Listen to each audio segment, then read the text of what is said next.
Hello friends, welcome to miracle study. दोस्तों, आज हम शुरू करने जा रहे हैं फिज़िक्स का बहुत ही इंटरेस्टिंग और इम्पॉर्टेंट चैप्टर जिसका नाम है लाइट। तो सबसे पहले जान लेते हैं इस पूरे चैप्टर में हमको पढ़ना क्या क्या है। तो सबसे पहले हम पढ़ेंगे व्हाट इज़ लाइट, लाइट क्या होती है। फिर हम जानेंगे लाइट रिफ्लेक्ट किस तरह से करती है, रिफ्लेक्शन ऑफ लाइट के बारे में जानेंगे। स्फेरिकल मिरर्स क्या क्या होते हैं, कितने तरह के स्फेरिकल मिरर्स होते हैं, कनकेव मिरर्स, कन्वेक्स मिरर्स, दो तरह के स्फेरिकल मिरर्स होते हैं, इसके बारे में जानेंगे। इसके यूजेस के बारे में जानेंगे और इसके द्वारा जितनी भी इमेजेस फॉर्म होती हैं उनकी भी स्टडी करेंगे। इसके बाद हम जानेंगे रिफ्रैक्शन क्या होता है लाइट का, what is refraction of light. फिर हम रिफ्रैक्टिव इंडेक्स के बारे में जानेंगे। रिफ्रैक्शन बाय स्फेरिकल लेंसेज, मतलब कि लेंस भी दो तरह के होते हैं, कनकेव लेंस और कन्वेक्स लेंस, और इनके द्वारा किस तरह से इमेज फॉर्म होता है उनकी भी स्टडी करेंगे। साथ ही साथ जो कनकेव लेंस और कन्वेक्स लेंस है, यानी कि जो स्फेरिकल लेंसेज हैं, उनके यूजेस के बारे में भी जानेंगे। इसके बाद हम magnification of lenses, lens formula और अंत में पावर ऑफ लेंस की बात करेंगे। तो ये सारे जो फंडा है, पूरे जो टर्म्स आए हैं अभी, ये सारी चीज़ों को हम इस पूरे चैप्टर में कंप्लीट करने वाले हैं। तो चलिए शुरू करते हैं आज का ये सेशन। तो सबसे पहले जान लेते हैं कि लाइट होता क्या है।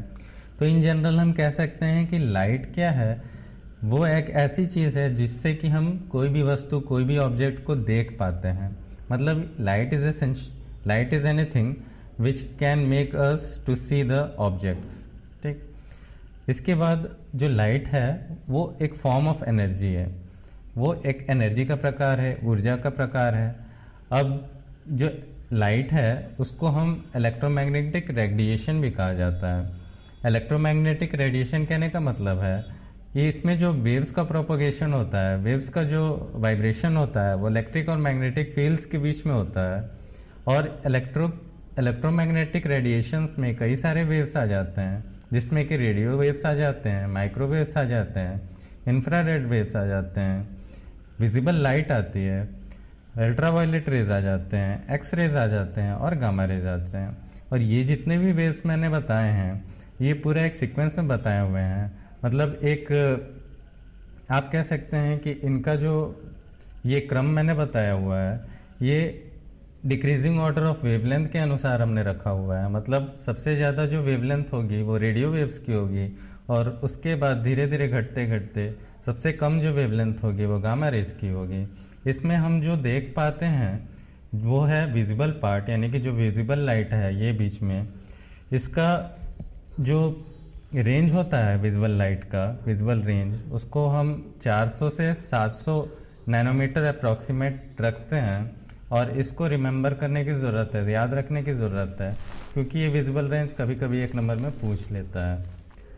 आगे चलते हैं। तो लाइट जो होती है, light travels in straight line. Light एक हमेशा स्ट्रेट पाथ ट्रेवल करती है, स्ट्रेट लाइन में ट्रेवल करती है।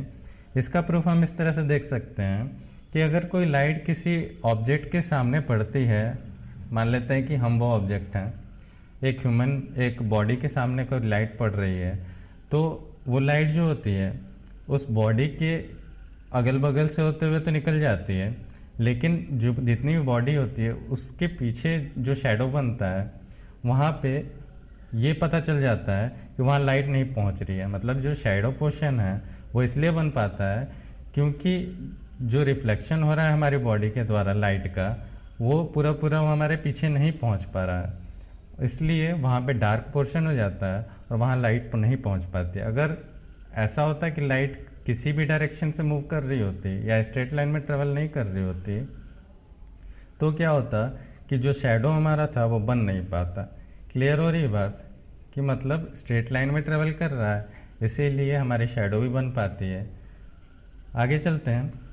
जो मेन सोर्स है लाइट का वो सन है हमारा। The main source of light on earth, कह सकते हैं कि सबसे बड़ा जो सोर्स है हमारा जो अर्थ पे लाइट का वो सन है, और उनका यूज़ करके ही हम कई सारे अपने डेली वर्क भी रूटीन में ला सकते हैं।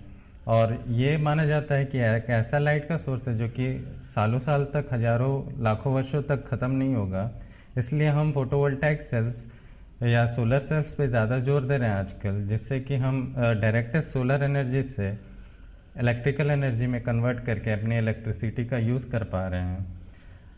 इसके बाद जो लाइट होती है वो डुअल नेचर की होती है। ये होता है वेव और पार्टिकल दोनों का मिक्सचर होता है। कह सकते हैं कि वेव नेचर भी शो करता है लाइट, और पार्टिकल नेचर भी शो करता है। ये एक्सपेरिमेंटली प्रूव्ड है। आपको यहाँ बस ये याद रखना है कि लाइट डुअल नेचर का होता है, मतलब ये वेव और पार्टिकल दोनों नेचर शो करता है। इसका एक तरह से प्रूफ आपको 11th क्लास में मिलेगा, जिसमें कि आपका पूरा एक्सपेरिमेंट के थ्रू दिखाया गया है। वो हम अगले किसी और वीडियो में बात कर लेंगे। इसके बाद आता है ट्रांसवर्स जो वेव्स होती हैं, मतलब जो वेव्स होती हैं वो दो तरह की होती हैं। एक होती है ट्रांसवर्स वेव, होती है लॉन्गिट्यूडिनल वेव। तो जो लाइट है वो ट्रांसवर्स वेव है हमारी। क्लियर। इसके बाद जो अब बात कर लेते हैं कि रिफ्लेक्शन क्या होता है हमारा। तो reflection when light bounces of an object, मतलब कि जब भी लाइट किसी ऑब्जेक्ट पे पड़ती है तो वहाँ से बाउंस बैक हो जाती है, मतलब सीधी उसी रास्ते से वापस आ जाती है। तो इस तरह से कह सकते हैं कि रास्ता चेंज भी हो सकता है, पाथ चेंज हो सकता है, लेकिन बाउंस बैक होती है, मतलब कि टकरा के वापस आना उसका लाइट का किसी ऑब्जेक्ट से, वही रिफ्लेक्शन कहलाता है। इस तरह से आप देख सकते हैं कि अगर एक प्लेन सरफेस है, वहाँ पे कोई लाइट रे आ रही है, तो ये जो लाइट रे है वो इस पे पड़ती है और इससे फिर वापस आ जाती है। तो इसी प्रोसेस को हम कहते हैं, इसी फिनोमेना को हम कहते हैं रिफ्लेक्शन ऑफ लाइट। अब reflection of light by spherical mirrors. Spherical mirrors हमने जाना था कि दो तरह के होते हैं, कि कनकेव मिरर होते हैं, एक कन्वेक्स मिरर होते हैं। तो स्फेरिकल मिरर्स में जितने भी रिफ्लेक्शन होते हैं उसकी स्टडी हम करेंगे। इसके द्वारा इमेजेस किस तरह से फॉर्म होते हैं उसकी स्टडी हम अगले वीडियो में करेंगे। यहाँ पे बस ये जान लेते हैं कि कनकेव मिरर और कन्वेक्स मिरर होते क्या हैं या दिखते कैसे हैं। तो कनकेव मिरर कुछ इस तरह से होते हैं आपके, मतलब इसका जो ऊपर वाला जो पार्ट है वो थोड़ा सा नीचे दबा हुआ रहता है, लगता है कि गड्ढा टाइप का उसमें। मतलब इसका जो रिफ्लेक्टिंग सरफेस है वो ये वाला होता है, और इसका पॉलिशिंग सरफेस इसके पीछे वाला होता है। इसके अपोजिट में अगर जो कन्वेक्स मिरर की बात करते हैं तो ये भी कुछ इसी टाइप का होता है, लेकिन ये बल्जिंग पोर्शन जो होता है इसका, ये उसका रिफ्लेक्टिंग पार्ट होता है, और अंदर वाला जो पोर्शन है वो पॉलिश्ड पार्ट होता है। मतलब कि जो रिफ्लेक्टिंग पार्ट होता है वो उसके अपोजिट वाला जो पार्ट होता है वो पॉलिश्ड होता है, तभी वहाँ से रिफ्लेक्शन पॉसिबल हो पाता है। इसके बाद हम बात कर लेते हैं लॉज ऑफ रिफ्लेक्शन के बारे में, कि कितने तरह के लॉज होते हैं। तो दो तरह के लॉज ऑफ रिफ्लेक्शन होते हैं। एक होता है आपका पहला, the angle of incidence is equal to angle of reflection. इस फिगर से आप समझ सकते हैं, जैसे मान लेते हैं कि ये एक लाइट रे आ रही है जिसको हम इंसिडेंट रे कहते हैं। इस पॉइंट पे ये पड़ती है और ये प्लेन सरफेस है। इस पॉइंट पे पड़ने के बाद ये रिफ्लेक्ट हो जा रही है, तो इसको हम जो ये रिफ्लेक्ट रे हो रही है उसको रिफ्लेक्टेड रे कहते हैं। और ये बीच में से एक लाइन होती है जो कि परपेंडिकुलर टू द प्लेन होती है, इसको हम कहते हैं कि नॉर्मल है। अब जो एंगल बनता है एंगल ऑफ इंसिडेंट रे और नॉर्मल के बीच में जो ये आई एंगल बन रहा है उसे एंगल ऑफ इंसिडेंस कहते हैं। और जो रिफ्लेक्टेड रे और नॉर्मल के बीच में जो ये आर एंगल बन रहा है उसे हम रिफ्लेक्टेड एंगल कहते हैं। तो एंगल ऑफ इंसिडेंस क्या हुआ, ये वाला, और एंगल ऑफ रिफ्लेक्शन ये वाला, ये दोनों आपस में बराबर होते हैं।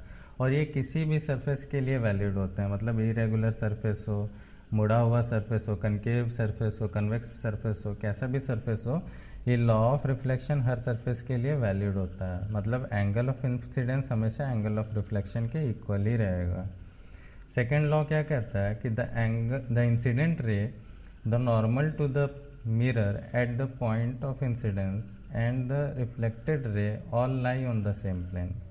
मतलब कि जो इंसिडेंट रे है ये वाली, और जो नॉर्मल है ये वाली, और जो रिफ्लेक्टेड रे है ये वाली रिफ्लेक्टेड रे, ये तीनों जो रेज हैं वो किसी प्लेन के एक ही पॉइंट पे लाई करती हैं, किसी प्लेन के किसी भी एक ही प्लेन पे लाई करेंगे, ये इसका कहने का मतलब है। तीनों जो रेज हैं वो किसी एक ही प्लेन पे लाई करेंगे। क्लियर है इतनी चीज़?